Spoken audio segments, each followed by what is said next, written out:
to do things to you that have never been done before. We the people tell the government what to do. It doesn't tell us. We the people are the driver. The government is the car. And we decide where it should go and by what route to do. We the people are free. And I hope we have once again reminded people that man is not free unless government is limited.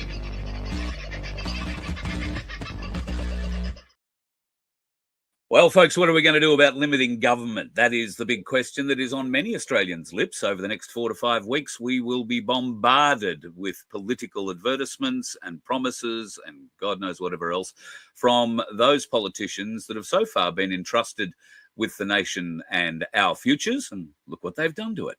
What are we going to do to fix it? Well, there are various things that we talk about on this program that will give you an opportunity to maybe fix it or maybe just not partake at all. But there is a very strong feeling that the no vote campaign or the not voting campaign is going to let down everybody in this country. And there is a very strong campaign that says we can regain a measure of control of our government and it needs to be done through the Senate. Now, the only way that we can maintain some modicum of control over those that are put in Canberra to oversee the government is through the Senate. And the only way that we can do that is to get enough independents or enough sane people to form a party that will keep the bastards honest, to take the words out of Don Chipp's mouth. One of those parties has been on the landscape here, the political landscape in Australia, for a number of years. It started off as Imop and has had a recent transformation in name to the Heart Party. Joining us tonight is Michael O'Neill from the Heart Party. Michael, thank you very much for joining me. Wonderful to be here, Carl. Very happy to be here. Michael, it's an exciting time for many Australians. The Senate race is a real race to gain control in the Senate, if it's only to be able to keep an eye and, as I say, keep the bastards honest. Is that the goal of the Heart Party in this campaign?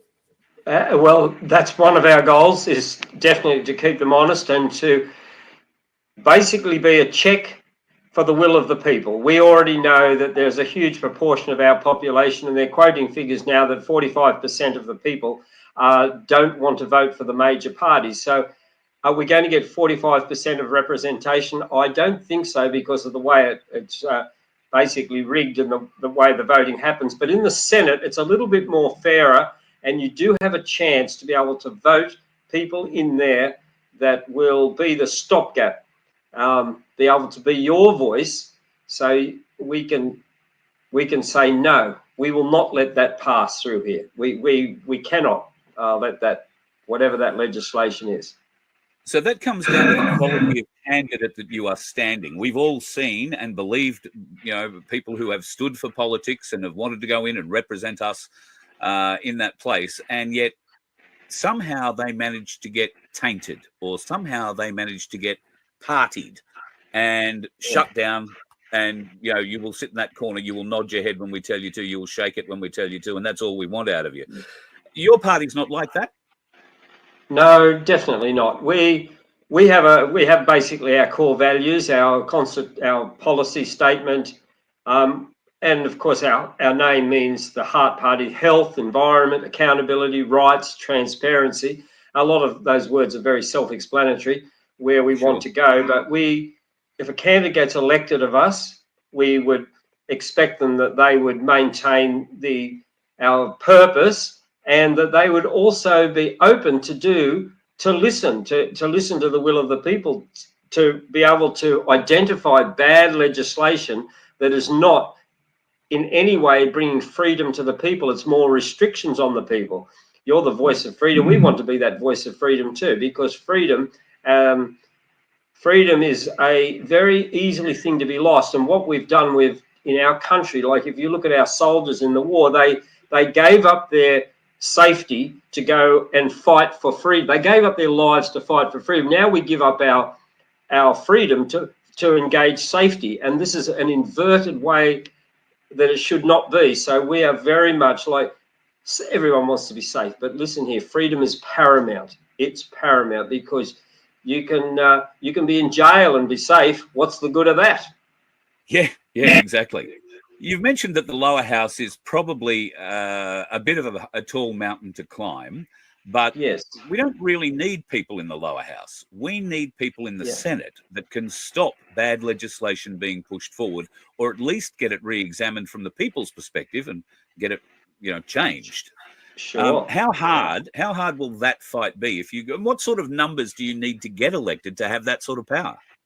We would like to see a senator elected for a senator that understands the tenets of freedom in every state, at least one in every state. And we believe with that voting bloc, that's a good start. And it may find themselves in a balance of power situation in the Senate where they can actually start to dictate or side and convince. And this is another thing that's very important when you get in there.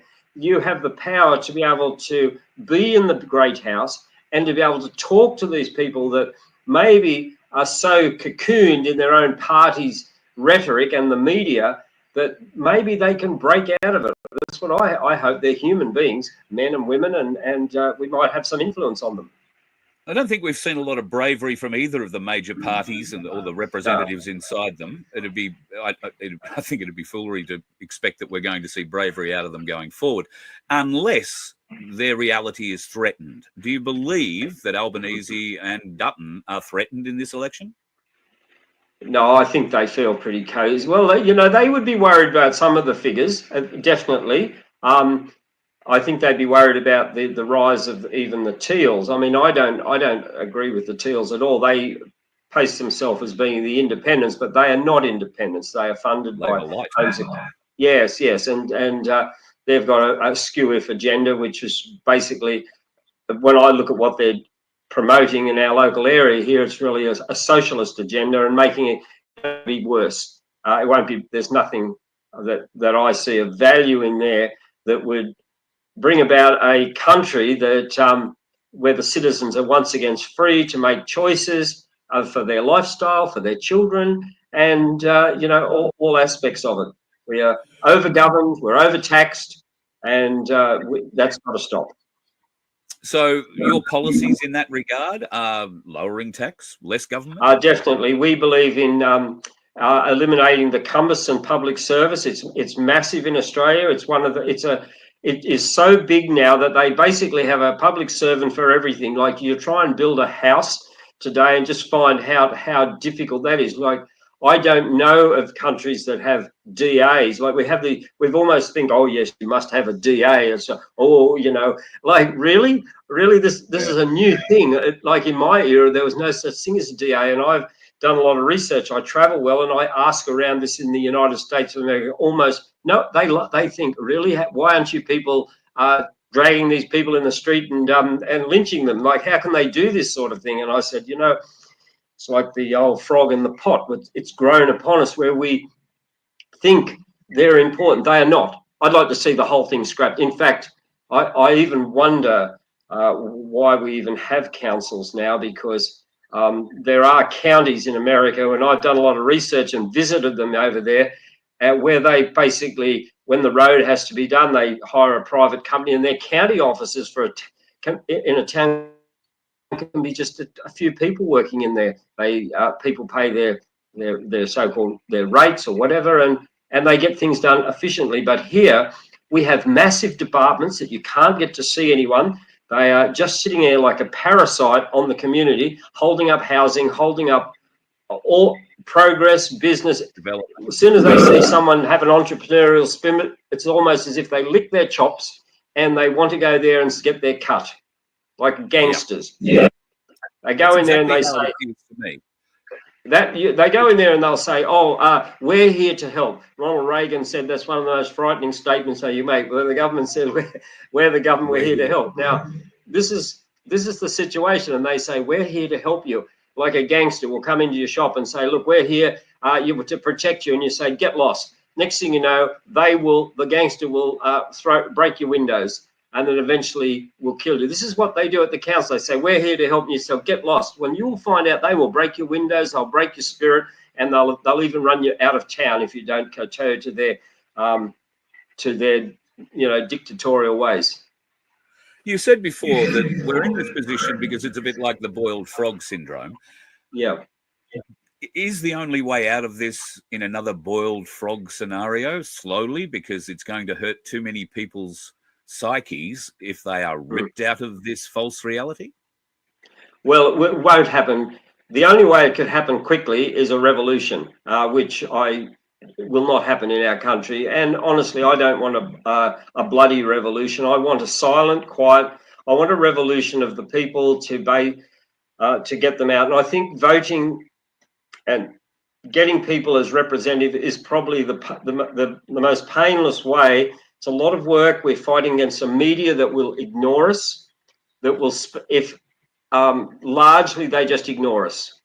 You know, there are a number of about Gerard Rennick and his rise, or where would they talk about anyone that's challenging the narrative? They don't. They just ignore it, and that's how they operate. You mentioned Gerard Rennick. Now, I imagine part of what you're doing as the head of the party at the moment is figuring out preference deals and Yes. who you'll be associated with if there is an alliance or, people working together. How hard is it for you, being head of the or the Heart Party, how hard is it for you to gain a foothold with the likes of, I think Gerard Rennick would be reasonably easy at the moment because People First is relatively new and he's trying to get re-elected himself. But there are, just using Queensland as a basis, there is the Katter Party as well. There are the Libertarians across the country. You must be trying to, organise some sort of formal arrangements with them. They'll be looking for votes as well. Is this a really hard prospect, and how hard is it to bring together? Yeah. Well, I've actually found Gerard Rennick quite easy to deal with. Libertarians have been easy to deal with. Katter Party not so. There a lot of people, particularly if they've been in for a while, they're less prone to want to do anything that would be seen to a threat to their power base or diminish what they've built up. I personally don't think there's any place for that in true self-sacrificing politics. I feel that we've got to always be looking not what's our personal best, but what's the good for the country. And if that takes taking a back step sometimes, so be it. Well, fine. Yeah. So the Katter Party have a policy to create another state by cutting Queensland in half through the line of Capricorn. That essentially is Gladstone along the coast, for people who wonder where that is. Now, I understand, I've spoken to Bob Katter and many people in far north Queensland, and they do feel quite left out when it comes to state government and other things. I know that there is a measure of support to split Queensland into another state, create a second state out of it, if you like. Is that something that is brought up in negotiations in something like this? It's never really come up. In fact, I haven't negotiated directly with the Katter Party, so I'll just say that. Some of our members have spoken to Bob and so forth, but they've never, and I suppose I was going to say they've never reached out to us, and we've never reached out. I suppose a lot of my interest and where I live is in New South Wales, but it's very interesting, this idea of cutting off, like the Capricorn line is I used to live in Townsville back in the 80s, and it was all being voiced then, and it's never got legs to happen, and of course it's probably unlikely it's going to. Maybe instead of worrying about that, I think there are bigger fish to fry personally, in the state of our country. I would agree. Do you think that, I'm not singling Katter out here, but there are a number of other lesser parties, let's call them. Do you think that they are sufficiently open to the will of the people rather than their own party or political desires? Well, of course, I hope so. And I do believe that there are a lot, obviously they have ideas which we would probably be in agreement in most aspects, and I always feel that we've got to look at the big issues we agree on and stop getting petty about sort of the minor incremental little things on the side. We're in a terrible state in Australia, and there's a technically a war against freedom happening, and we've got to understand that what the battle is and what we're fighting, and go for that. Keep our eyes fixed on the goal before us, and yeah. There's a lot of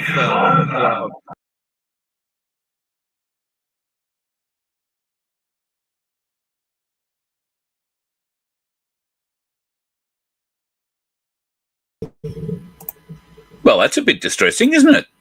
Don't know what happened there. Something a bit weird with this bloody browser. So you may have figured out, folks, that I was talking to Michael. He's in the middle of a meeting right now. So we spoke about an hour before the show began tonight. My apologies for that bit of a dropout. And I will try and get this thing back up and put it into a place which is at least relatively close to where we started. I think it's a complete waste of time. It's almost an insult, as far as I'm concerned, for all the people that have died, give their life and give their service so that we could be a democratic country, and other democratic countries and movements in America, in Europe, so that people could actually vote. And so they say, oh, we're not going to vote because it's all corrupt. Really, like, show some respect. Do you understand the energy that people have put in and the lives that were lost? But not even by our armies to go and free countries. Like, we look at our wars where people's freedom was at a loss. And we have a system where we can vote. Is it a perfect system? No, I won't say so. But I don't know. It's about the best we've got. And if the one of the problems with our system is not the voting, the inequities we have at the moment. We have a media that doesn't tell the truth, that actually pushes one agenda. These two big we call them the uni parties, as Labor and Liberal, that one squeaks and the other, or one sneezes, the other gets the tissue. They just have this little ping pong banter, I do this, oh, we'll do that. It's just rubbish. They never deal with the big issues that were revealed. And we all saw the massive debacle of COVID, and and they were both complicit in this great loss of freedom. They were just almost falling over themselves at one point to make it harder for the Australian people. So I know the voting is not the problem. We've got to look at, and voting can be a solution. So I would urge anyone that's watching this to snap out of that. You might have a theoretical argument, but it's not going to work. And after you don't vote, complain who's going to rule over you. Yep. If you're not prepared to vote, I've always said you can't complain about the government and what they're doing, unless you're going to work against them all the time. But that tends to be an on and off kind of a thing with many people. I suppose a lot of people have put some 4 or 5 years into working to aim the truth. And this is something I was going to get to you a little bit later in, but you mentioned that the health is the H out of Heart Party. That's correct, yes. You mentioned the COVID thing before and the challenges that were presented through that. The challenges are still ongoing. I watch estimates quite regularly with Rennick and Roberts and others who are trying to gain truth for the Australian people through that particular avenue. And our public servants do not respect the politicians, and if they can't respect the politicians who are there to represent us in that place, they seriously can't represent us or respect us in any way. How does your party feel about the bureaucracy in Canberra at the moment and accountability of the bureaucrats? Well, they're acting like spoiled brats. When you have a brat in the home and there's no consequences for bad actions, they get worse and worse and worse until they just bring terror into the home. They can't be taken anywhere. And we now have these bureaucracies that know that there's no checks and balances on them. We need a sort of a Doge situation here in Australia to go in there and clean the rubbish out. We have departments that rule on departments. We are taxed at every level. They seem to be absolutely unaccountable. And I've even drawn attention to politicians and people who I respect of some things that are going on. They don't know. They don't care. They don't care. They're a law unto themselves. They just think, oh, yes, the government comes, the government goes. We'll be here getting their big fat salaries. sitting and in their cozy offices, just dreaming of the day they will retire on their big fat super. It's not. And their government pension, 40 to 60% of their last wage, they get for the rest of their life as well. I know. So, as far as health goes, we and you mentioned the H. Our health system now is a bureaucracy. Our public hospitals are just basically extensions of the bureaucracy, and I really want to see that change. You know, with a minuscule amount of our budget, we could be actually running an education program on better health through our media that would actually then we don't have to worry, have more hospitals. Less people will be going to the hospital because most problems today are all lifestyle related. They're chronic disease through lifestyle. Of course, we want to have good emergency when you have a car crash, break your leg and all these things, but that's not what we're actually dealing with in a majority. And I had the misfortune, because my dear wife, Barbara, she broke her arm and she was at the beach, fell down some rocks, and they whizzed, before she had any say, they put her in an ambulance, whizzed her off to the John Hunter Hospital in Newcastle. She was with our grandchildren. And so I came to the hospital. I waited 6 hours and watched the people coming through emergency. It was mostly minor things, and they were, we've lost the ability to take responsibility of our health. We're there for minuscule problems. Most of them, we've become so fearful of health, and that's been encouraged through COVID. Like, we're scared at everything. Like, really? No, come on. Look, we're better than that. Australians are better than that. Stop being babies. I noticed an article yesterday that came out.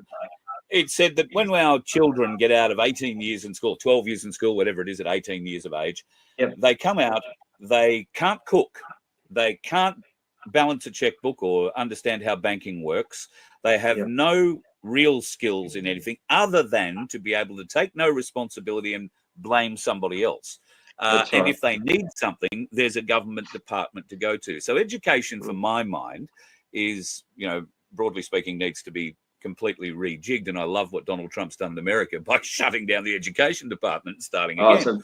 It's a great thing. Now, your wife, Barbara, and her health knowledge is something that should be taught, I believe, in every school from prep all the way through.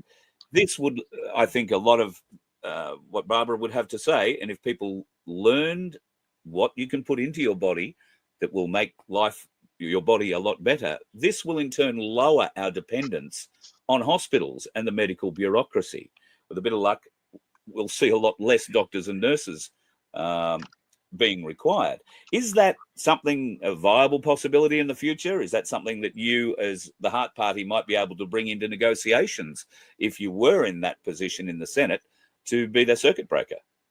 Well, I'd like to see that, because it's just one of the most ridiculous things you could even imagine, that there's a woman that's feted all over the world. She speaks to packed out auditoriums with thousands of people everywhere she goes. I was just talking to her today, and because I knew she had to travel through Houston Airport. I says, "How was it in Houston?" Because there was a storm that way. And she said, "Oh, it was very nice." She said, "There was a big policeman, very big, very, very big policeman. And he spotted me and he came over and he said, 'Oh, you've helped me so much with my life. I'm going to look after you in this airport.'" And she said, everywhere she goes, she said, the security are all, yes, we love you. Thank you. You've helped us. See, we need to learn how to keep ourselves healthy. This is the only body we've got. We've got it from the day we're born to the day we die. Let's look after it. Let's learn how to look after it. And looking after it is not just going to the doctor, I've got a problem, here's a pill. No. We always have to find a cause. Every effect has a cause. And somehow we don't investigate that in medicine. We just treat the symptom. Here's a symptom relief. Like, let's go back and examine, actually, you've, there'll be things that a person was doing in their life. And that's all Barbara's teaching. That's all we want to do. And of course, she's been crucified in Australia and said to be a threat to public health. And it's such an absurdity that it defies any sort of logic. I just can't believe it, but that's what's actually happened. How does she feel about you putting it all on the line for the Heart Party in Australia? I mean, you've been doing it for a few years with Imop too, obviously, but I'm sure she'd like to spend a bit more time with you. Well, obviously, yes, we would, and we've made this sacrifice. She is 100% supportive of me. There's no doubt about that, and she's currently in Los Angeles today. I think she's lecturing there for a week, and I'm over here. So we do have Australians that we cannot get that level of education here. I can't believe we can't make the government accountable for that decision. Do you know, Carl? We've been in palaces of royalty. I've been there with her. I'm just sitting back amazed. They're inviting her in and treating her like she's the royal. Thank you so much for helping us with our life. We've been in some places that we never dreamed of. The rich and the famous, and they're all saying the same thing. Thank you for making it so simple, so we can actually live our life better. And that's. Do you think politics can be made that simple? I think it can be. I do think that we are massively overgoverned, and current figures are in New South Wales, and I think it's Queensland, that 25% of the workforce are either government employees or government-funded employees. 25% is huge. If it wasn't probably for mining, that we would not be able to afford it, because we do get billions of revenue that come into the tax coffers. So we have had leaders that have not responsibly spent our tax money. We should not be in it. We should be in surplus. And I would love to see government, probably, I would think maximum would be 5%, maximum 5%. And even that might be a stretch. And people, and I was criticised for this just recently, and they said, yes, but what about all those public servants that will lose their job? Yes, there will be a little bit of a dip, but jobs are still there. Conversely, when you cut the public service, you cut the tax rate, and then people have more money and they spend and create services. So instead of working in a government office doing diddly squat, they can be, working in an industry, or maybe we get some manufacturing back here. We can make some cars again, like things that we used to do. Look,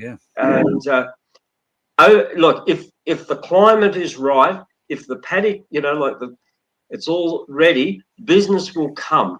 But when it's a desert and there's hostile creatures lurking everywhere, business just says, you know what, it's too hard here, I'm going over there. Where are the car makers now? They're up in Thailand.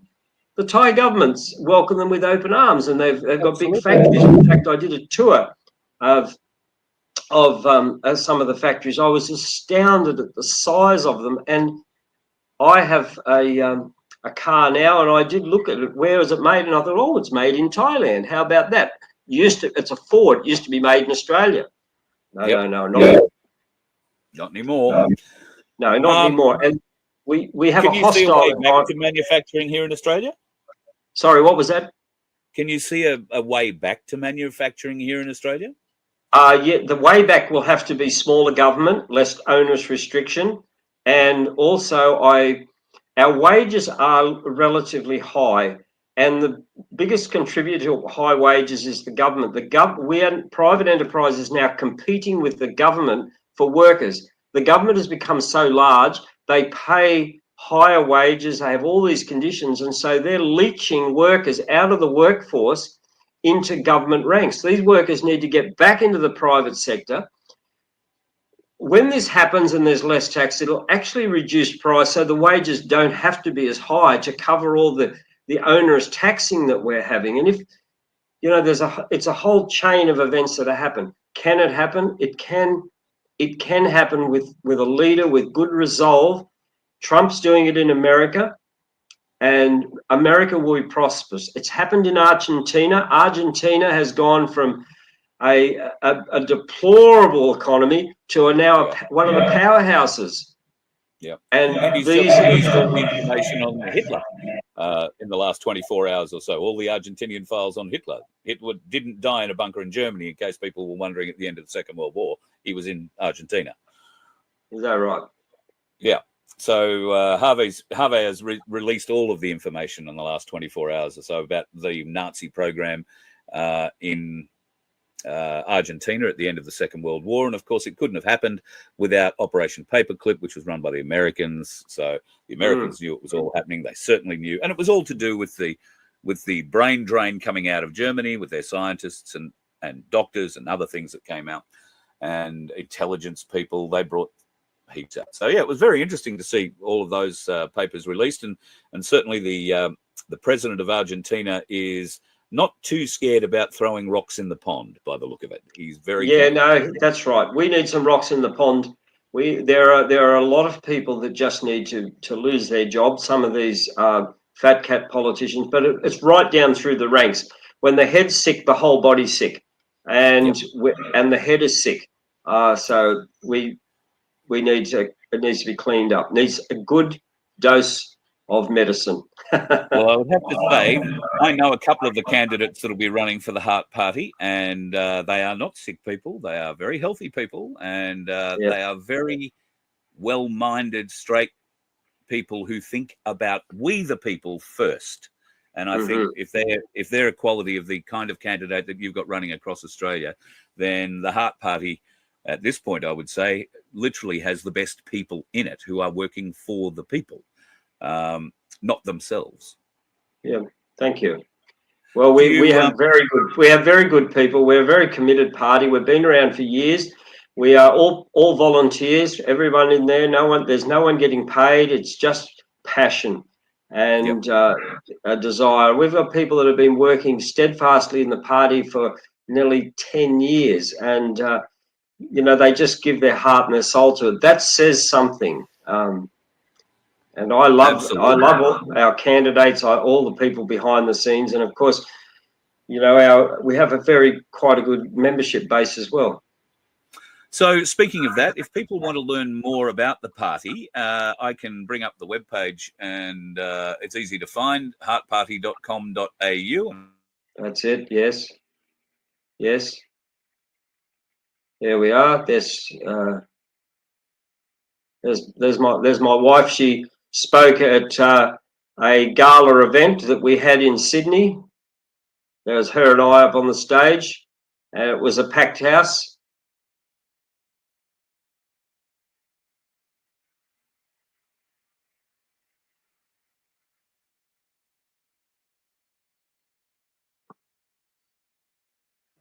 And there we have the Australia First Alliance. There's the Libertarians, the Heart Party, and Jared Rennick. Tell me about the alliance. Well, I have been very keen to have an alliance for a while, or something, and I've been working with Rod Cullerton from the Great Australia Party and the Australian Federation Party at the time.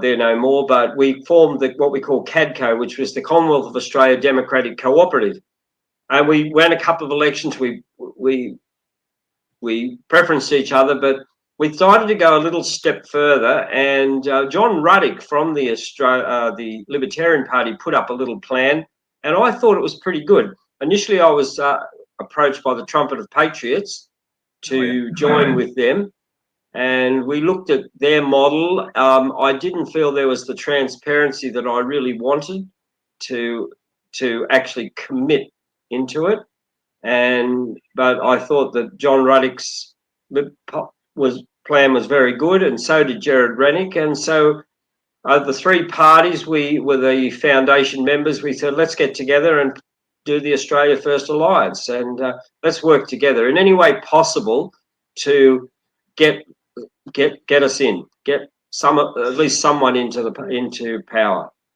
To be a voice for all the people in there. I think that's right. Power is probably not like. We want a voice, want a powerful voice, and you need to get in there so that you have the energy, the mechanisms to make change. And if we can get a few in at this time, maybe at the next election we'll even get more in, and then people will realise the depth of we can get out of this if we would just get behind people that don't have any vested interests, that don't have any sort of ego positions. They just really want to help, like our original founding pioneers of this country were, like our constitutional framers. They were just good men, and not career politicians that just wanted to make Australia a good country. So you're going to be running in well, you are running in every state. So the goal is to. Well, we're actually not running. We're running in from Victoria, ACT, New South Wales, Queensland. Right. Okay. Cool. Well, I certainly know somebody in the ACT and certainly somebody in Queensland who will be running. Yeah. We'll have them on the program next week for a bit of a chat. Wonderful. Yes. And we'll see what we can do. And obviously, if we can help you anywhere, Michael, I'd be very happy to help you out. Well, I think it's important that we get voices in there for the people. I, like many others, are a bit skeptical about the entire process, and I have a fairly dim view of the Parliament. Full stop. But I do agree with you. I think we can't just walk back and wait for a revolution, as you say, and I'm with you. We don't want a bloody revolution in this country. No. We need to be able to do it the correct way, and I think there are enough good people in this country who do want to make a difference, whether it's with your party or with the Libertarians or with People First, that this just might be a reality to get a voting bloc that will keep the bastards honest. Yes. Going to be the biggest trial over the next 4 weeks. If I can help you in any way, Michael, would love to do so. Thank you, Carl. It's been a pleasure to be on here and to be able to meet you and your viewers, and just share some where we're coming from. That's all. Absolutely. We're just real people, and we just want to make Australia great again. God, please, God, make that happen. Michael, thank you very much for joining us tonight, and we'll hopefully be able to catch up with you again before the end of the campaign. Okay, love to. Thank you, Carl. And hi. Please pass on Are you our. passionate about supporting independent media and social events? Voice of Freedom is dedicated to bringing you the latest happenings and things that matter. But we can't do it without your help. By donating, sponsoring, or becoming a member, you're not just supporting our mission. You're joining a community that values transparency and engagement. Your contributions allow us to continue producing high-quality content that informs and inspires. Visit VOFHQ.com to make a donation or explore sponsorship or membership opportunities. You can even donate using crypto.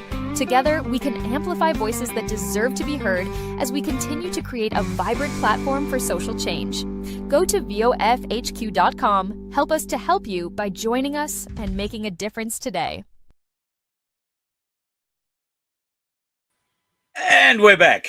Well, I'll put myself up there. Make it a little bit bigger. Oh, I'm missing a background. All these weird things going on in my world. Let's put the background up so you've got the colours. Thank you very much to Michael for joining us. As I said, I had to record that just before showtime tonight. We basically had an hour ahead of the show. Michael's in the middle of a meeting at the moment and has been since about 6:30 our time. So I had to pre-record. It did have its challenges, as you could see. We had a couple of audio issues all the way through. My microphone dropped out for some reason. The whole thing turned itself off. Somebody's playing funny buggers with us, aren't they?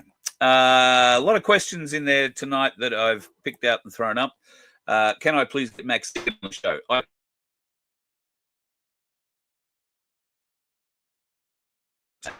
Back on again. Very good point. Because I can't bring it up. Bastards honest when Australia was stolen. He was asleep at the wheel. Actually, it from that perspective until I saw you put it there. But you're right, 100%. He was there through the wheel. There's an interesting bit of news that has popped up today. Virginia Giuffre, I think that's how you say her name. Why would she have 4 days to live? Well, apparently she was hit by a bus doing 110 kilometres an hour in her car somewhere to the north of Perth recently.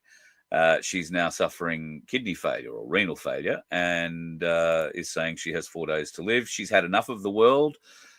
She's happy to go. She's 41 years of age and picked up $26 million in a settlement with Prince Andrew over her time with Jeffrey Epstein and being trafficked with Ghislaine Maxwell. Now she's happy to let it all go. I don't know. There's something weird going on there, but she certainly is fairly bruised. Photos of her that she put up on Instagram today show massive facial bruising and all that sort of stuff. I don't know how that affected her kidneys so much to go into renal failure.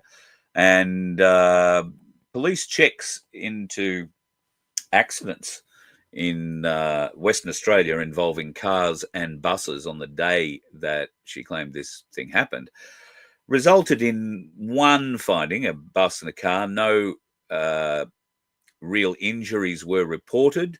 The bus driver reported the accident to police, and she didn't hang around or get medical care or taken off in an ambulance or anything like that until later down the track, but apparently. So, I don't know, really weird shit going on with Virginia, whatever her last name is, however you can bring it. Katrina. You're almost feeling like a foreigner in your own country. Grow up knowing, oh yeah, well that's why I marked that. This is another thing I was going to talk about. While Trump is trying to throw Mexicans and others out of America, the illegals that have come across the border, I'm trying hard not to swear, our Prime Minister has used our money to fund television and advertising campaigns in Mexico and other places, saying, "Hey, we'll take you unskilled, bring you to Australia, train you up, and you can be part of the Future Australia project." That's what they're calling it. Now, why would he be advertising to the illegals that are being thrown out of America, the criminals that are being thrown out of America, and offering them free passage, basically, into an Australian citizen lifestyle? Are you seriously going to vote for a party that would do that, for a moron like Albo Sleazy who struggles breathing and speaking? He doesn't think. He's got a hand up his ass somewhere and somebody's doing that to him to make his mouth move. And the words that are coming out of it aren't his words. They're words that are put into him, probably through his ass, because I think that's probably where they'd inject most of it into Albanese. But I might be getting a little bit weird. Paul, you're a bastard. Go away. Keep your comments to yourself. Tax the overweight. Yeah, good. Next, you'll want us to buy 3 seats on a plane, too. Jinder Lee, did they really confess to Hitler and Argentina? Yes, they did. However you pronounce his last name, the president of Argentina in the last week or so has released all documents held by the Argentinian government in relation to the Nazis who moved there at the end of the Second World War. Why would they choose Argentina? Well, if you've been following this show for a while, you'd be aware that the Germans had a base in Antarctica, a very large base in Antarctica during the Second World War, where they were perfecting flying machines that could fly pole to pole in minutes, was the quote. Now, Admiral Byrd was involved with all of that too. How did they get to Argentina? Well, Argentina is the stepping off point to Antarctica, of course, unless you come out of New Zealand, and there weren't too many obviously Nazis down Port Chalmers Way in New Zealand, I'm sure. So Argentina was the place to go. Nice weather, all very pretty. They had a lovely little town to themselves, essentially built around them. And Hitler lived well into his 90s. He only died in the mid-60s. He lived at least 2 decades, a little over 2 decades, in Argentina, very happily, in a little town. And the Americans obviously knew he was there.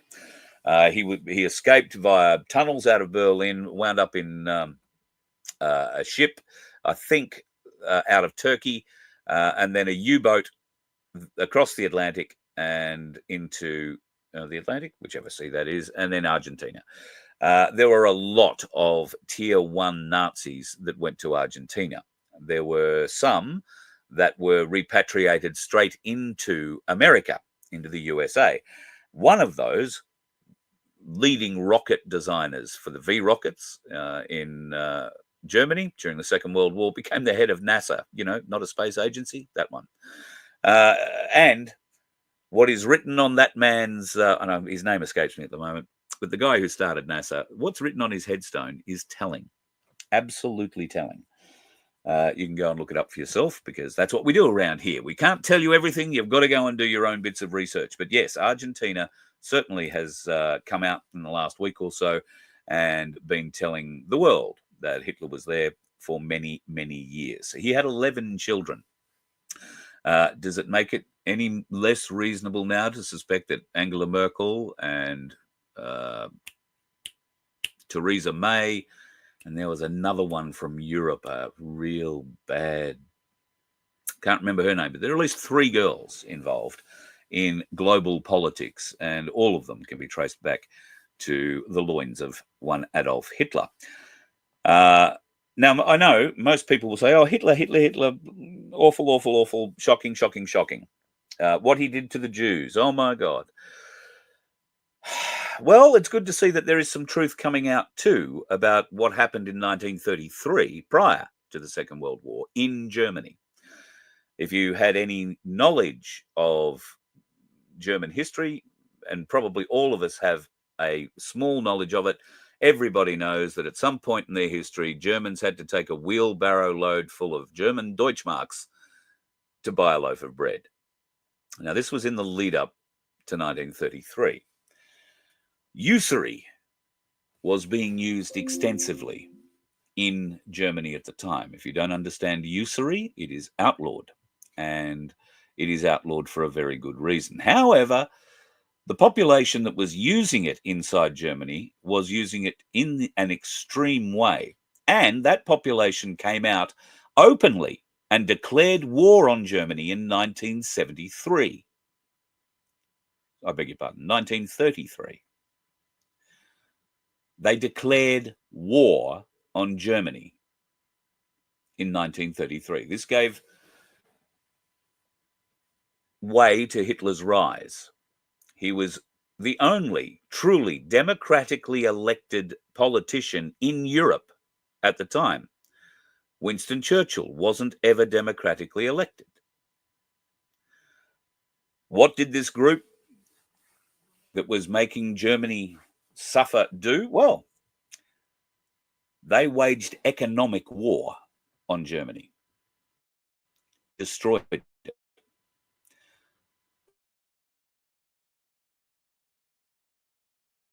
Yeah, the entire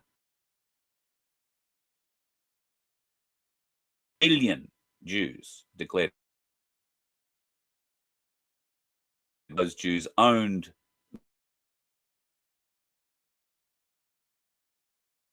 lending facilities in Germany, and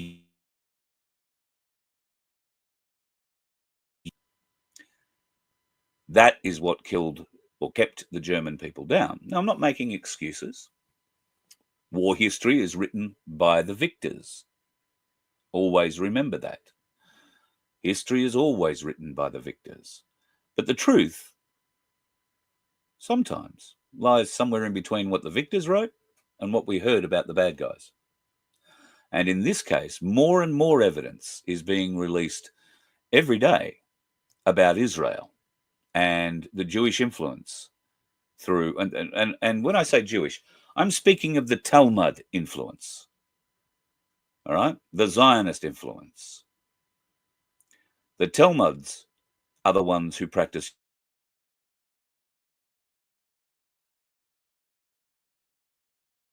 useless.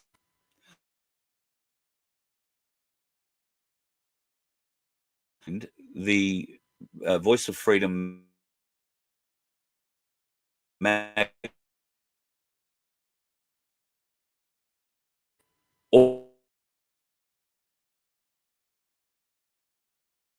off come from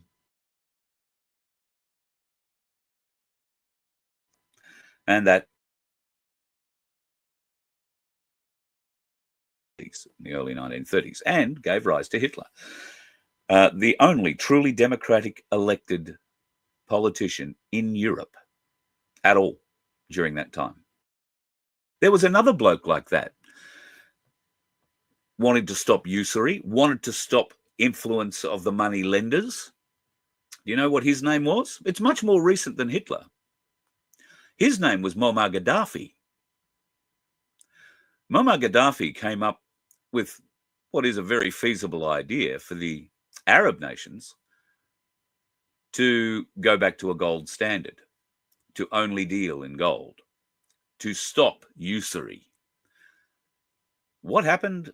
And in Libya at the time, Gaddafi did outlaw usury. What happened? They killed him for it. There was another bloke in between Muammar Gaddafi and Hitler who outlawed usury, and they killed him too. His name was John F. Kennedy. Look into usury, folks. Look into who drives usury. Look into who uses it as a platform to keep we, the honest people of the world, enslaved. Saddam Hussein, yes, Saddam was, Sab, you're right. Saddam Hussein was working with Muammar Gaddafi. He was pushing Iraq very firmly into that sphere where these nations, and it would have brought the Middle East together, right? This whole plan that Gaddafi had would have brought the Middle East together. But certain people would have been kicked out. Certain types of people, certain races of people would have been not allowed to hold any position where they could exert influence over people of that country. Usury is a very, very evil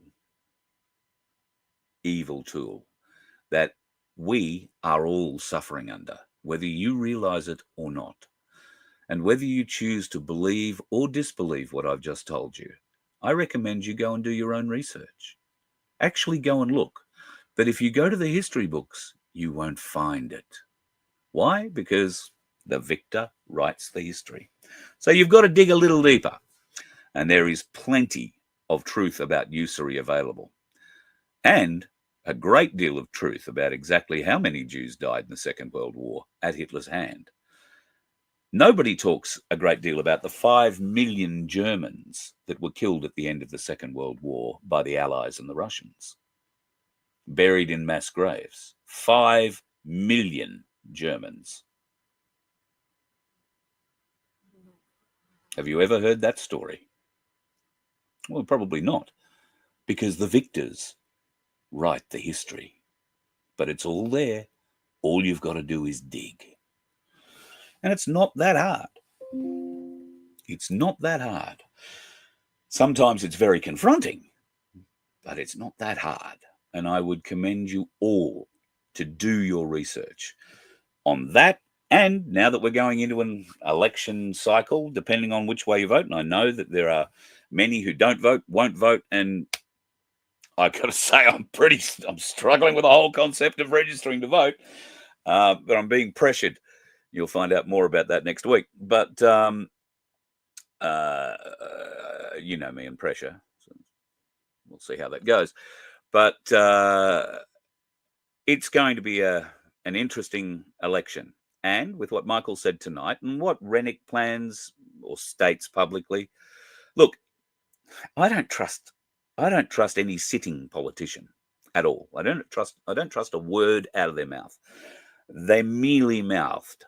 They will hedge what they're saying. They'll half say what you want to hear, but they will always give themselves a road out.